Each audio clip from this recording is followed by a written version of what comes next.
I'm Mike Hudson with Accessible Hunter Podcast. Today we've got a great show for you guys. As always, I'm always humbled to be able to spend a little bit of time with my partner in crime, Greg Trainer. Greg, how's everything up in PA, my man? Man, I am having a great day because it's above freezing. Uh, for the past 2 weeks, I've been freezing my butt off, even though I can't feel it. I've been freezing it off. And today it's going to be, I think, 40 degrees, buddy. So I'm having a good Thursday and looking forward to the weekend and getting into some things with this snow melt. And I got a little cabin fever, if you can't tell. I'm itching to get out. Well, it's funny enough today, neither me or you are wearing stocking caps. So I guess we're doing pretty good. We're trying to change up the fashion statement. It's not really helping on the aesthetics, but hey, it is what it is. That's right, buddy. That's right. You get what you get with me. I don't have much hair on top anymore, but I'm trying to get my beard to grow longer to make up for it. Hey, at least you're not all white, man. I went gray and it's gone. But That's right. anyway, man, I'm gonna tell you, you guys are gonna be excited today. We have Miss Whitney Lavender on. Hey, Miss Whitney, how are Hi. you? I know you're down in Texas. I'm Um, I'm in Tennessee today. Yes. Tennessee Yes. today, Rainy. Texas girl. Yes, yes. Born and bred. Yeah. Yes. If you don't mind, will you tell us a little bit about who you are and kind of how you got associated with a double amputation? Yeah, yeah. So my name is Whitney Lavender. I'm a Texas girl, born and raised. I am a mom, outdoors lover, MMA lover, just this go get 'em kind of woman, work hard. I've been working since I was 17, moved out at 17, taking care of myself, working since I was 17. I know what hard work looks like, and I'm not afraid to put it in. So just kind of one of those people that has always been go and get 'em and don't stop, go and blow all the time. And that was my life. Sure. And boy, when they say, you hear life can change in one split second, and you're like, yeah, yeah, it can. Well, that hits a little closer to home, when something Yeah. like what has happened to me has happened. I was picking my kids up from school, went in to sign for a basketball jersey for a first basketball game that night of all things. Went to Yeah. leave, took my first step off the top stairs of leaving the building and lost my footing and fell down those stairs Wow. out of Right. nowhere. Like there's no Right. good reason for it. It wasn't snowy or wet. Like I wish there was some great crazy story, It's Right. just I literally took a step. So one split second changed everything. I fell down the stairs. My legs bent underneath me and I kind of ran down them on my shins and my knees. I ended up damaging a nerve under my right kneecap. Okay. Took the doctors weeks to figure out what in the world was going on. MRIs came back fine, x-rays came back fine. Nothing was broken. There was nothing tangible for them to go, hey, this is what's going on. But you could clearly see that something was not okay. And Right. in the meantime, this pain that I was feeling was just growing and intensifying in a way that was really hard for me to understand and grasp. I Sure. have a very high pain tolerance. I had some other things go on in the past and so just was like, okay, I can do this. I can do this. And I literally collapsed in my kitchen one night and was like, I don't know. I don't know. I don't know what's going on, but we got to figure it out. Right. Fast forward a few months, got a diagnosis of a very rare disease called complex regional pain syndrome from damaging that nerve and that right under that right knee. Go figure. Like, Wow. what? Yeah. Right. Apparently, this was just kind of dormant in my body and waiting on an inciting incident to occur to Right. trigger this in me. And that fall was it. Um, because it took a little bit longer to figure out what was going on, because things weren't handled exactly properly, things weren't done the way they should have been, and it Right. caused the disease to spread really, really, really quickly in that right leg. Okay. When doctors realized what it was, the CRPS, complex regional pain syndrome, it was kind of too late. at that point to get a hold of it. Right. Um, Typically, it's a disease that you will live with forever. It's the most painful condition known to mankind. Um, a Is lot it of people something that's call it genetic? You no, pass it along? No. it's not. Thank God. Like, Yeah. thank God, because as a mom, that was my very, very, very first thought was, oh my gosh, will this happen to my children? Right. Sure. Because I knew what I was going through, and Mhm. the thought of another human being suffering like that is it's a lot to bear. So like the thought of children ever having to go through that. Right. So no, it's not. Thank goodness it's not genetic. And I like,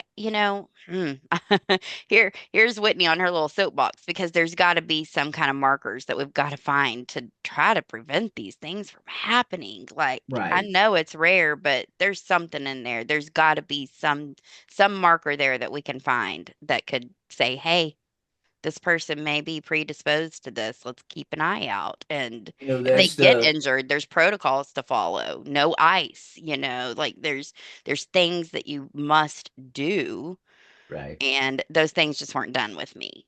Yeah. Um, It seems to be a rolling theme, not to cut you off, but just people with disabilities altogether. When you go into the hospital, you have to advocate for yourself because most medical staff do not know. I know Greg and I have both had those we're the only ones that can get autonomic dysreflexia. And it's only certain break levels, and doctors had no clue. Um, Right. yes, not to yes. jump on your soapbox, but Well, no, but when all this happened to me, I went into it thinking, well, these doctors know what they're doing, and I Mhm. owe them the respect. And who am I to speak up and say anything? I didn't go to school. Well, it didn't take long to realize, no, dadgummit, this is my body, and I know what I'm experiencing. I know what I'm going through. I know what I'm feeling, and they're not listening. Yeah. And And I'm and going to what have to start approaching this differently. And I could still respect that doctor, but Mhm. I had to switch my approach up. And I told people I started feeling like I was going on job interviews when I would go see Right. a Mhm. doctor. I would how prepare for weeks beforehand, take all of my medical records, all of my notes, and just go in and be ready to spend 2 minutes to hopefully get their attention and Mhm. get somebody to try to help. And I did that for years. I felt like a hot potato. and Whitney, this was all fairly recently too, right? This has all been within the last 7 years. Yes, I fell November 27th, 2017. I had literally been bow hunting in South Texas in a ground blind 2 weeks before I fell. Wow. Life Wow. changes quick. And that's you don't want to say it like it's a punchline, but it happens rapidly. So, Whitney, if you don't mind, how fast after your fall were they talking amputation? Because you said it had started Yeah. kind of compartmentalizing and they were not able to do anything. If you don't Right. mind sharing, No. Mm-mm. So the first amputation of the right leg was April 20th, 2020. So about 2 years, right. real close to 2 years after the diagnosis. In the meantime, that leg was frozen straight out in front of me. It Wow. wouldn't bend at the knee, at the toes, at the ankle, nothing. I couldn't sleep under the covers. I couldn't wear Right. pants. I couldn't wear socks, shoes. The pain, like when there are no words. I used to say that it constantly felt like I was wrapped in barbed wire and Right. stuck in a bucket of lava at the same time and like Mhm. struggling to get out. And that's what it was like constantly. If Right. wind would touch it, you know, Sure. so it looked crazy. It was wild. We'd go out in public, and the kids at the time, it was hard on them because Yeah. here's mom with this crazy looking leg. It was red and the skin was flaking off of it in Right. layers, Right. and it just didn't look right. And so I got real used to a lot of weird looks and stares, and so did the kids. And Yeah. so part of my heart is, everybody's different, and our Sure. differences are what makes us beautiful in my mind. And especially with this young generation, if you embrace it and you talk to those kids that are staring Yeah. and you don't make it a taboo thing, then Yeah. that's how we Yeah. improve this moving forward. Well, So, that we've seen that over and over again. People will stare at you. Kids are just blunt. They're going to ask a question. I had a little kid one time roll up and he said, "Why can't you walk?" And I said, "Well, I broke my neck." And he eyed me up, Whitney, and he's like, "Your neck doesn't look broke." And I'm like, ah, "Buddy, they fixed that." And his parents were distraught. Don't Sure. ask him questions like that. And you're right. We're all different. There's nothing wrong with asking. But we have to do it with some class too. You don't walk, just walk up. What's going on with your funky leg? You But it's as you were saying too, Whitney, anytime you have either a disability or an injury, it affects the whole family. So right, it was something that you had to go through as a family. You had to talk with your children about it. And the whole process of the hospitalizations and rehab. I mean, I don't want to cut you off, but we don't want anybody to ever think we go through this alone. It affects our family, our friends, but mostly our close knit family or the right. people that have to deal with, our disabilities or our injuries is the brunt of it. it really does. It really does. And here's a little bit deeper um dive into all of that. It ruined a marriage. Sure. Yep. It destroyed my marriage. Right. It was rough, you know. There were problems before, of Right. course. Sure. So, Yeah. this just impacted it. Sure. And and at the end of the day, it was all for the best. Yeah. Yeah. Sure. It truly, truly was. But I mean, yeah, it affects the entire unit, Yep. Absolutely. 1000%. And that's one of the hardest things for people to understand. We have a catalyst that sets all this stuff off. And then we kind of get thrown into the fire, if you will. We're not only battling the neurogenic issues that are going on, the unknowns, and then we've got all this tension with family, and they're doing it too because they don't know you're different. Mm-hmm. I don't, again, I'm not trying to make it like it's my soapbox here, but it's almost like my other self died. I instantly went Yes. from able bodied, being able to do all this stuff for my family and friends to now that's Mike in the wheelchair. Not a knock on that. It was just completely 180. Well, and when you go from having a very busy lifestyle and going all the time to having your legs literally knocked out from underneath you like I did and like you guys did, Right. it's an adjustment and it took some time. It took a Mm-hmm. lot of time for me to mentally get to the point where I had the fortitude to get up every day and go, I'm going to That's choose the to live, you That's the know? part that, most people, you just hit the nail on the head. I was waiting to see if you were going to go there. The physicality's there. We can't do anything to change the injury. It is your mindset. Man, it mentally will take a toll on you if you let it eat you up. Yes, Right. if And you we have let to it. figure out new ways to go. But go ahead, Greg. I didn't mean to cut you off, buddy. Oh, I was just going to say, and Whitney, when you talked with the doctors about your original injury, and they were speaking about, well, we're going to do the amputation, above the knee. Did you think, or did they give you an idea that it would affect your second leg as well, or how did it work? Like you suddenly Yeah. went for the first amputation. Were you thinking, well, I've got this, so, they can save my other leg, or was there talk about the other leg, or how did that work? Absolutely, because with this disease, it can always spread. And Mm, so all of the doctors wanted to be 1,000,000% sure that I right. understood this was Mm, not going to be a cure. Okay. This was not going to be a fix all. This was not right. going to prevent it from going anywhere else. But at the time, I was beginning to get gangrene in the toes. So it was not a choice. Yeah. Right. COVID had just happened. So I Right. went into the hospital alone and could have Yeah. no visitors. Like the kitchen was shut down. You didn't get any options. I ate the worst food of my life that couple of weeks that I was in that hospital. Yeah. I mean, it was they canceled everything.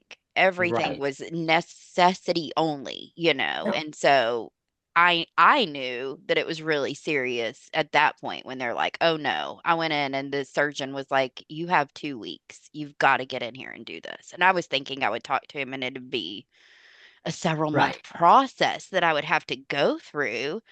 So I knew that it was going to have to be amputated, but going in and seeing that surgeon that day and him being like, "We have to take it immediately," Now. was Right. like, "Wait, what?" Sure. So I did. I said, "Can I have the 2 weeks?" And I took 2 weeks to kind of, Mentally prepare and Right. yeah. wrap your brain around that because uh, somebody to walk in and deliver news like that. Mike and I have both had that. You know, I don't wish that on anybody. And here's a man that you probably just met that day or had very little contact with, and he's saying, "Whitney, we're going to take your leg, and we want to do it today." And Yeah. and you're like, "Hey, let's slow down a minute here. Let's talk about this. Let me get my mind wrapped around this. I can understand you're needing 2 weeks to get prepared for that." Yeah. Gave me chill bumps. Still going back there sometimes gets you. Well, Yeah.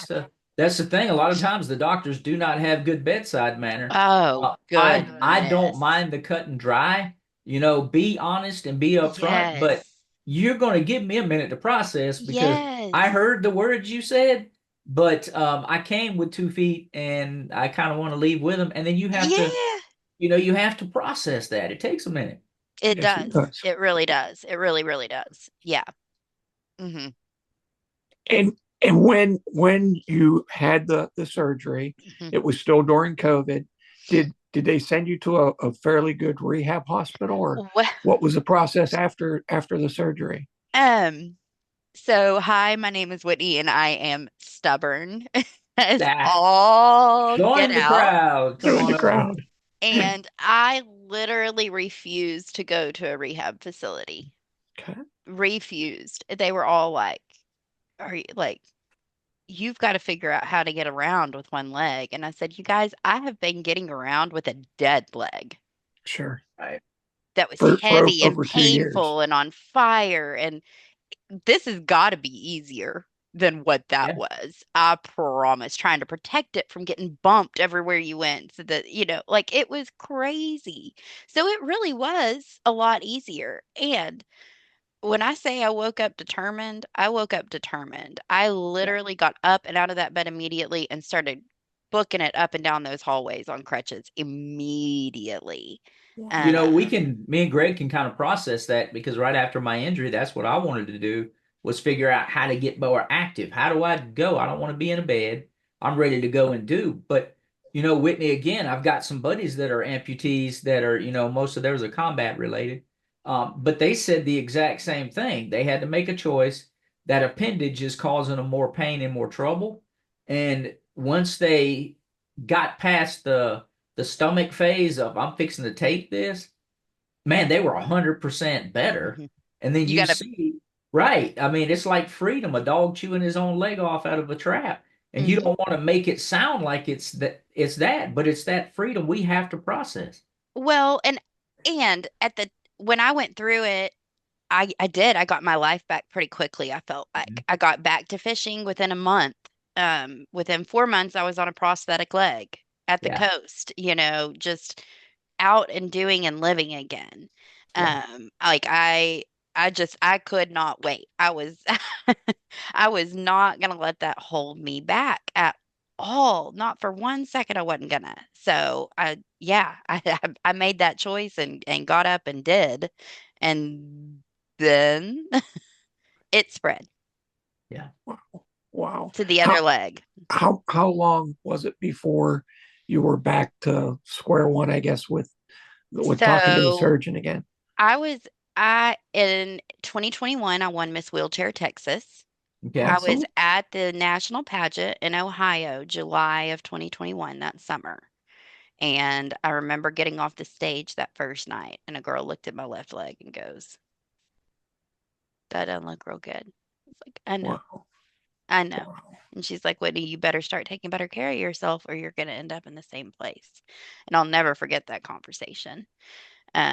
That was July 2021, and September 2022 was when the second leg was taken. So about a year Okay. And a year in, we were like, nope, not doing it. And the first amputation, unfortunately, because it was kind of a rushed thing, Right. I didn't have the wherewithal to get a second opinion to talk Mhm. to another surgeon. The surgeon did not do things the right way. I ended up having four subsequent surgeries Ay, on ay, ay. that limb to repair it. The first one, Wow. when he went in, I knew something had been wrong, and that was where that advocating for myself came in. And I had been to the surgeon four times. Something's wrong, something's wrong, something's wrong. Looks fine. It's Right. not. Is there any chance in the world that something could be wrong? Mhm. Well, did an MRI. Yeah. Oh, yeah. When the surgeon in Houston opened me up and got in there, I had compartment syndrome. Oh boy. He's like, you are so lucky Yeah. that You you didn't get got septic in. or anything else, Yes. right? Yeah. Like he said, when I opened your leg, it just like so Massive I mess. I'm so blessed that I found this other surgeon that was so knowledgeable and he was able to do the surgeries on the right leg Mhm. and fix it. And he was able to team up with a pediatric oncologist to do the second amputation. And it Gotcha. went much smoother Yeah. and no subsequent surgeries to repair a bunch of wrong Mistakes. things. Yep. Yeah. And he Yep. was able to keep more. They're both above the knee, but he was able to keep more of the left side than we Yeah. were on the right side.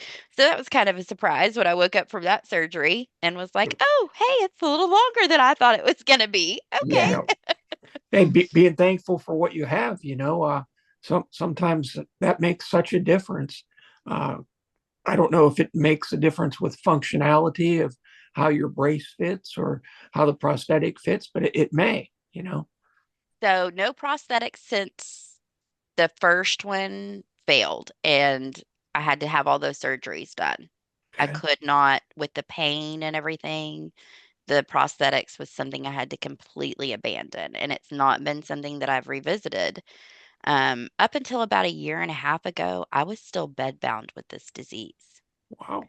Over the last year, I've lost almost 100 pounds, um, and kind of regained my life and my health, and I Good. feel so much better and stronger and healthier and more capable. And now I'm at the point where let's revisit this prosthetic thing. So that's one of Right. my Right. goals for 2025 is to try to get back up on some legs again. And It, and that's one of the things we try to do on this podcast is be able to highlight people that have gone through the process of trauma and come out on the other side and all the steps that they've taken. And you're doing it beautifully. You lost weight, you gained control of your life. I'm excited to hear more about, you're an author, studying jujitsu. I mean, you're a grab onto me if you want to kind of girl. And, Yes. I'm excited about those things. But, again, it's about finding a new avenue in life and seeing how you're taking ownership of it. That's all we can ever do. That's it. That's it. I mean, I went from laying around feeling sorry for myself every day and wallowing in the misery and going, waking up one day and going, no more. It's And existing, it's right? a silly little thing, but every single stinking day I get up and go, I choose. Yeah. that's That exactly right, those two Whitney. words. That's it. I choose. Yep. I choose all of it. I choose to live. I choose to be happy. I choose to take chances and risks and giant leaps. And, Yeah. I choose now. That is the best way of putting that you choose. You don't let life dictate to you. You're dictating your pace, doing what you can every day, how you want to do it. And Mike brought up that you're an author. I'd like to hear a little bit more about your book. I've Yeah. seen a little bit of it online and things. And can you tell us what's going on with being an author? I Yeah. think that's Yeah. fascinating. Thank you. Well, we kind of talked a little bit about, hitting the kids and this Yeah. this next generation. And so that is a lot of where my heart was with this. So Whit and Wheels, A Journey of Courage. It's set to release May 12th. Um, Awesome. my birthday's the 13th. So Oh, Okay. some for my birthday, everybody buy the book. Yeah.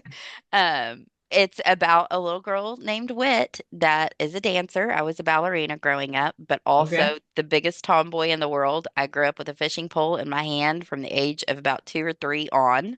If I Yeah. was not on stage, you would find me outside, you know? That was my life. And so the book is very closely based on Wit. And That's awesome. she has an accident as a little girl and loses both of her legs in an accident and wakes up and has to understand that life can still go on and that you can still choose to And overcome the obstacles that are presented to you. So I'm hopeful that it won't be just impactful for kids, for Nah, everybody, you nah. know? It's one of those things. It's an icebreaker. You can go in and do book shows and book signings and all of that, and it's a therapeutic, recreational rehab for you. Yes, And then two, you're helping other people that are growing. And unfortunately, there's some young ladies that will be facing the same issues. And absolutely. Whitney, that's the most beautiful thing about it is we have to find what our lot in life is, and we can't change the injuries, but man, we can change our mindsets. And just being able to give a little positivity to something that could be negative for the next generation. I think you're going to do great with the book release. And then, two, the way you deliver it, it's a Thank great you. story. Thank you.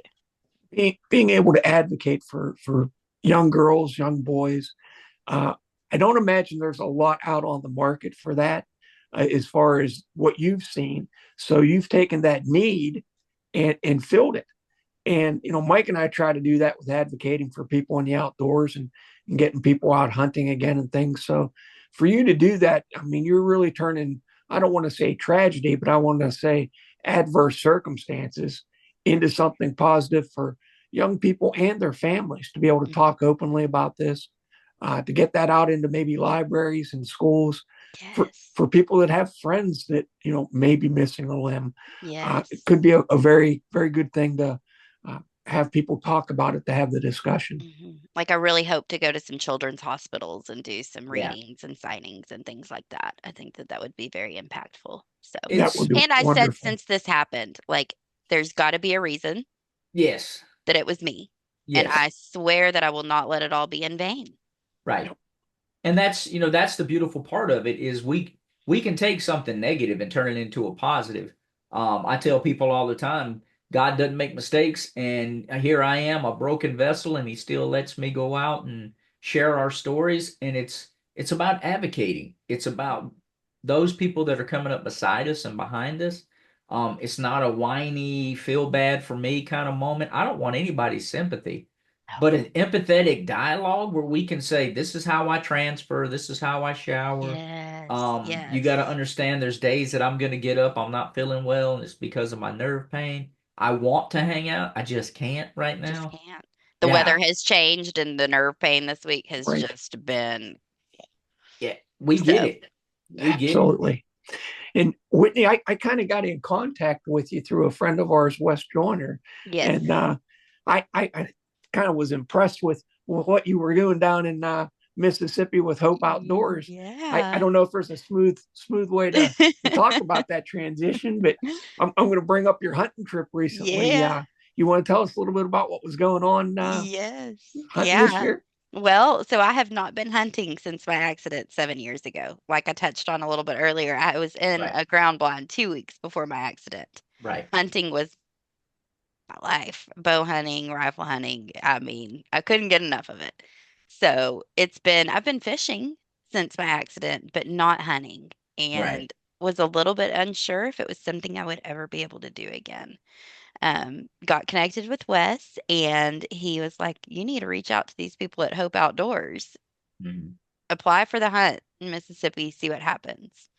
So I did, and I think it was November maybe. I was at the grocery store standing in line and got the phone call. Hey, you've been chosen for the hunt. And I was like, oh That's my awesome. gosh, like what? Like So winning the I've lottery. been pinching yes, like winning the lottery. I have been pinching myself, walking around smiling for months, waiting for this trip. Man. So yeah, I got to go on the 17th. We went to Coldwater, Mississippi. The folks at Hope Outdoors were incredible. Mm. Everybody, there were 22 hunters that weekend. Wow. Wow. Unreal. Everybody in the area donates land to be Right. used, and there are guides that are volunteers. They send Yeah. 2 guides with every hunter. So think about all of those Oh resources that yeah. they had to pool to Yeah. have 22 hunters, their families.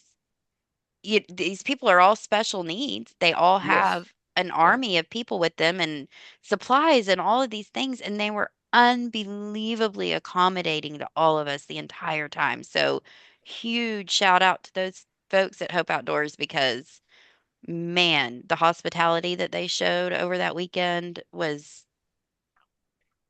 next It's, to none. I mean, it that's one of the truly things was. too we try to emphasize. It's not really about a harvest or taking an animal. It's about community. It's about being able to share your story. But then too, you said it, it is the overwhelming community that comes in and all these people are pouring into it. And it's not because they feel bad for us.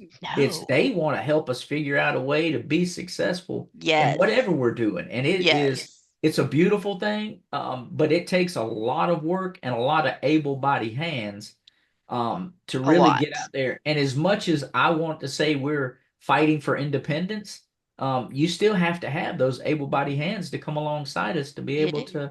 to work together. You It's not a do. bad thing. No, not at all. And, a few extra tools thrown in there that were Yeah, useful. Wes has a track chair, yeah, and I was surprised when I got there to find out I was going to get to use that track chair to go hunt all weekend. yeah. You do. On the way there, I had mentioned, man, it'd be sure cool if I got to get in one of those because I knew that there were some available, but Right. I didn't know for sure, like, if I was going to get to use one or what that looked like. And everybody knew that I was going to. And I just didn't until I got there. So that was a cool surprise. When I got there, I found that out. So that made the hunt a lot more fun. Oh yeah. Um, And but the guides were awesome. We sat in that blind, y'all, all night Friday, all afternoon Friday, didn't see a thing. All morning Saturday, y'all know how it goes. Yeah. Don't see a thing. And It's I did hunting. not want to get out of that stand at all. We got out to eat lunch, and I was like, we're eating, we're getting right back in. Good And for we you. sat all afternoon again, didn't see anything. Lights about to go down. I look across the field, and all I can see are ears down on the other side of a little ravine. I'm like, man. And I'm like, okay, well, I am genuinely grateful to be here for the Yes. experience, sitting in the blind, having the camaraderie Right. with yes, with ma'am. everybody, just having this conversation, sharing my story, just laughing. We had the best time sitting in that blind. It might have been why we didn't see anything. I don't know. But I mean, everybody stood up in that blind to start packing up. And you guys, I looked over to the right. Here comes this doe out of the woods, and I lost it. They're all silent, and I'm like, yo, I'm like shushing them, and they're all looking at me like, what are you doing? I'm the only person talking. I should have been shushing myself. Right. Ooh. So she comes running out, and the guide grunts at her, and she stops and turns about 75, 100 yards away, and perfect shot. And if it would have been 30 seconds later, we would have had no legal daylight. Yeah. But she stopped right there, and I took that big deep breath and pulled that trigger, and she did a backflip and fell. And Yeah. oh my gosh, there's a video on my YouTube channel. If we can send I everybody over there, it has it has my reaction. Yeah. I actually watched your video last night, Whitney, and it is something to see.